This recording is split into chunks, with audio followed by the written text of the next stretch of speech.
Broken stitches, frog drowns, and bad posture. Are you committing those terrible mistakes you too? Trust me, I've been there. But what if I told you that these bad habits might be sabotaging your crochet happiness?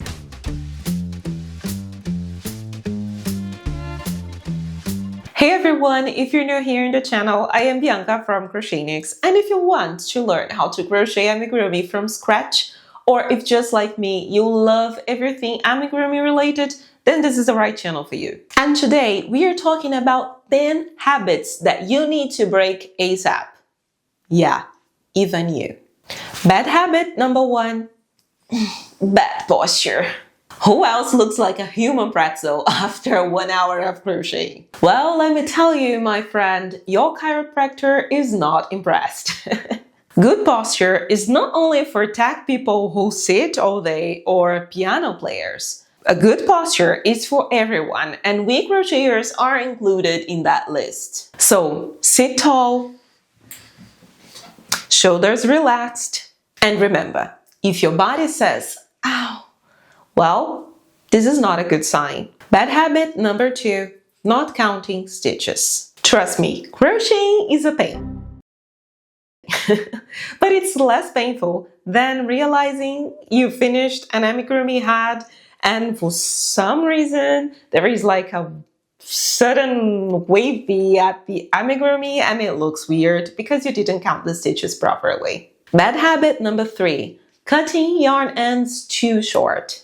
Well, this is what crochet nightmares are made of. If you have ever tried weaving an end that is the size of an ant, then you know the struggle. Remember to leave some room for you to work, okay? Our sanity depends on it. Especially for an amigurumi that requires sewing, leaving a short tail will give you a nightmare.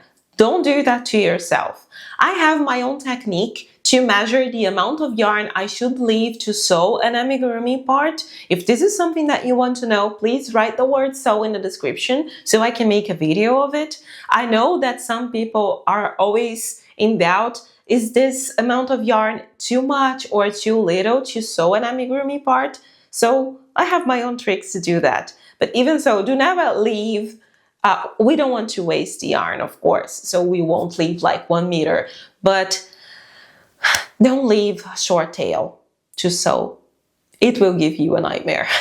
Bad habit number 4, avoiding ends until the last minute. Weaving in thousands of ends at the end of a project is like leaving your homework to be done on a Sunday night. I mean, why do we do that to ourselves?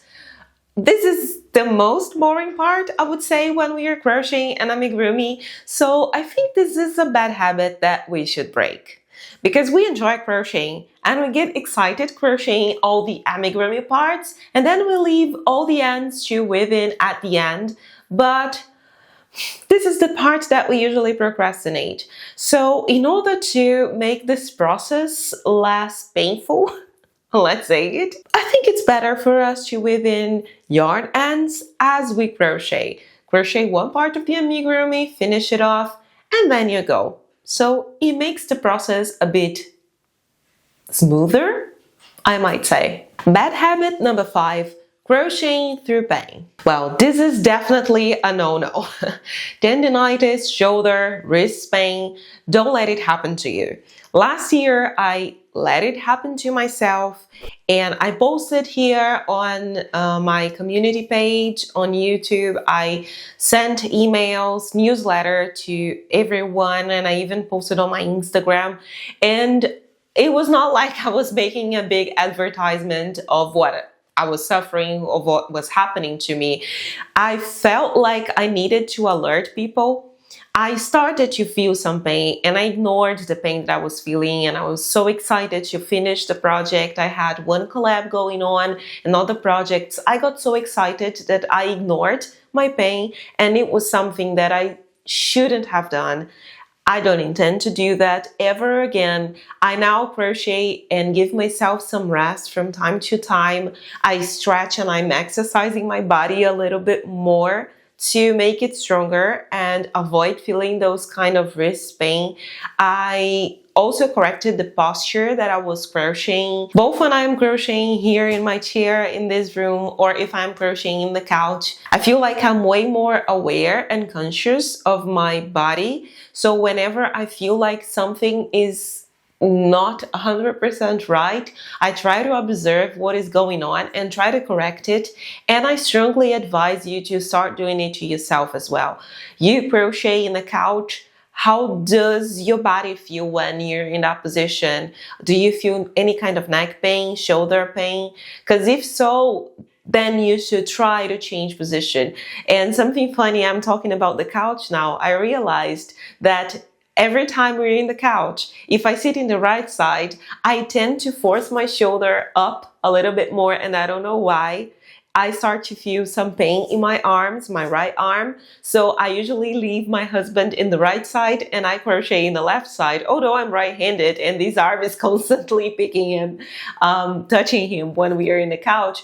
It feels better and I don't feel pain that way. It might seem silly, but these are the kind of things that we need to be mindful to avoid any kind of pain. Bad habit number 6, not reading the pattern first.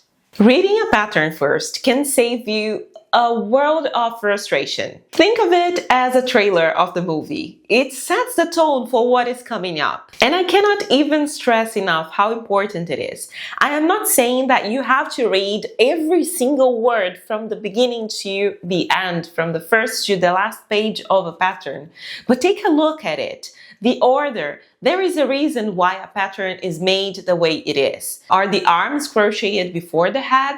Well, there is a reason. Not always, but it's most likely that there is a reason why the designer put the arms before the head. So it's important to follow the order or understand if there is a reason behind it. I've seen a couple of times happening with people who purchased my patterns and talking to other friends who are designers as well, people who asked for things that were written in the pattern.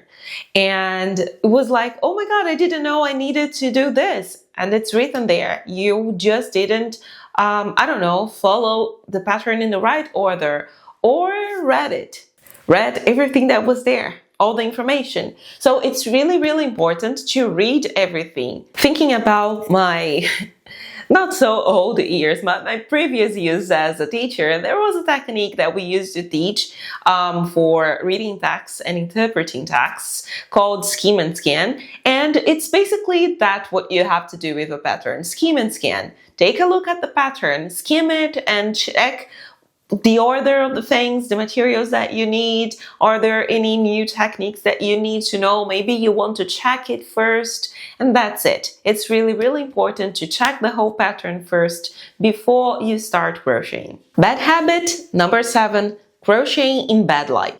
Oh my God, this is really, really bad.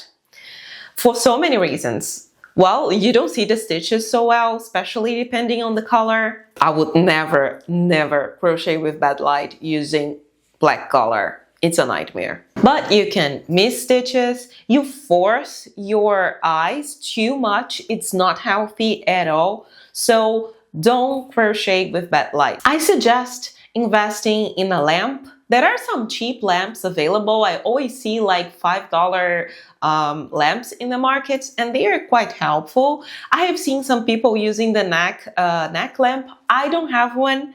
I have never used neck lamp before. This is something that maybe I should invest and try, see if that works for me. I am not so convinced that this accessory will be helpful for me, but I have a pretty good light at home, especially because I'm in Finland. And summer season, we have like 24-hour daylight, which is awesome.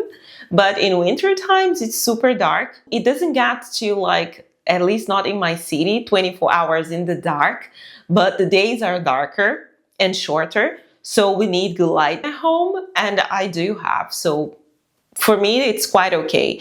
But since we are talking about natural light, I do prefer to crochet during the day in natural light.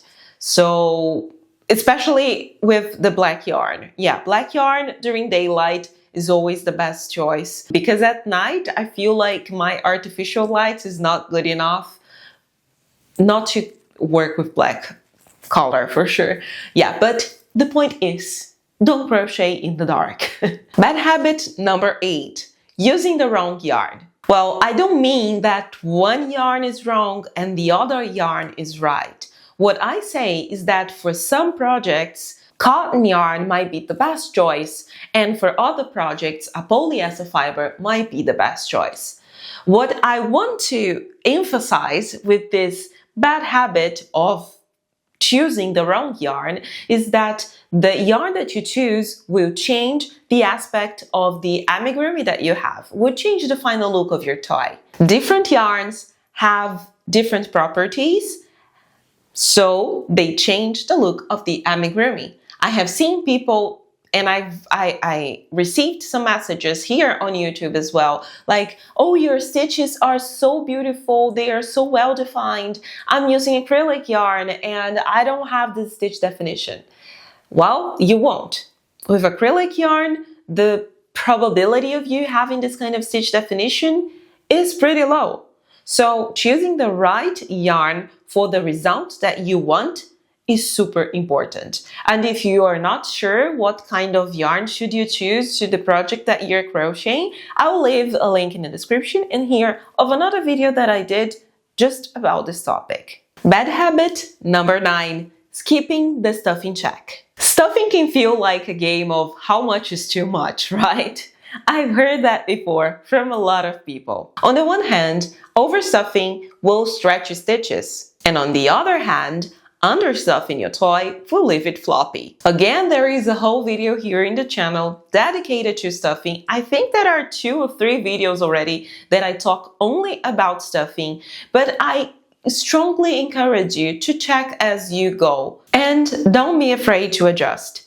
Put more stuffing or remove some stuffing until you get to a point where you're satisfied. Believe me, a little extra attention here makes a whole difference. And the last bad habit that I have for today's video is sewing amigurumi parts without pinning them first. Well, have you ever finished sewing an amigurumi part and then you realized that the head was a little bit to the left, or the arms of the amigurumi were like this?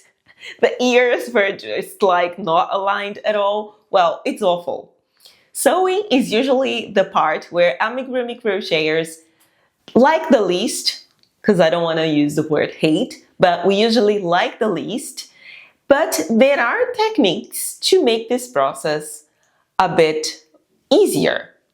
I always say that here in the channel. And pinning all the parts first is mandatory in this process. Pinning all the amigurumi parts might feel like an extra step that you have to do, but believe me, this is a lifesaver, and it will actually save you a lot of time and frustration in the process. I'm holding this cute amigurumi pig here because I created a series of video here in the channel called Amigurumi Academy, and with this series I taught how to crochet the amigurumi, how to hold the crochet hook, like for the first time for everyone who have never hold a crochet hook before. I teach all the basics, but I also teach how to sew all parts of an amigurumi together. And I only sewed the parts once. I didn't misplace the ears, for example. They were not in the wrong place and then I had to remove and sew it again, or the arms or the feet. I only sewed each amigurumi part once. And basically, the main thing that I do is pin. Of course, there are other steps that I do in the process, and I strongly encourage you to watch the videos. You might have another amigurumi in your hands. Maybe you have a panda and you want to sew the ears of the panda. Even though it's another pattern, I strongly encourage you to watch this video, how to sew ears to the head of an amigurumi. And I can tell you, you will learn how to do it correctly, and you only have to sew it once. Sewing is not a villain. This is not a monster. It's not as difficult as some people picture it.